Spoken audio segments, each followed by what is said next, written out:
Ilang araw na lang ang natitira para sa tuluyang pagpapatigil o pagpapawalang bisa sa mga POGO o Philippine Offshore Gaming Operations sa bansa. Kaya naman mahigpit na tinututukan ng pamahalaan ang posibleng paglipanan ng guerrilla operations ng POGO. Ang detalye sa balitang pambansa ni Kenneth Pasyente ng PTV.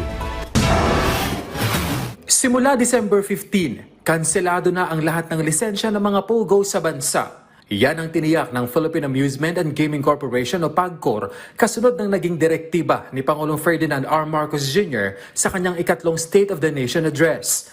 Sa Malacanang press briefing, sinabi ni PAGCOR Chairman Alejandro Tenco na hindi nahihintayin pa ang katapusan ng taon para tuldukan ang operasyon ng mga POGO sa Pilipinas. Sa halip ay mas pabibilisin pa ang pagpuksa sa mga ito. Katunayan, mula raw ng inanunsyo ng Pangulo ang pagtigil operasyon ng POGO sa bansa, mabilis na naibaba sa 6 na po ang POGO sa Pilipinas mula sa dating 300. Simula po noong July, na binanggit ko yung 6 na po, sa pagkasalukuyan po, as we speak, sa araw na to, pipito na lang po ang natitira. Sapagkat voluntary na pong, dahan-dahan na pong sumusulat sila and requesting for the cancellation of their respective licenses.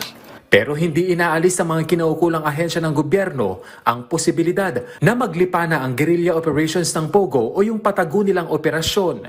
But meron pa rin pong matitigas ang ulo. And we are looking at around 100 plus. So yun yung mga rogue POGOs na tinatawag namin. Ang mga dating POGO workers yan na nagsama-sama, tapos gumawa ng maliit na POGO hub o POGO operation sa isang bahay. Pwedeng ito ay sa isang apartment, pwedeng sa isang resort. Sa hotel. Ang bagay na yan, mahigpit daw natututukan ng pamahalaan at ng law enforcement agencies. Mga abilidad yun di ba? So gagawa ng paraan.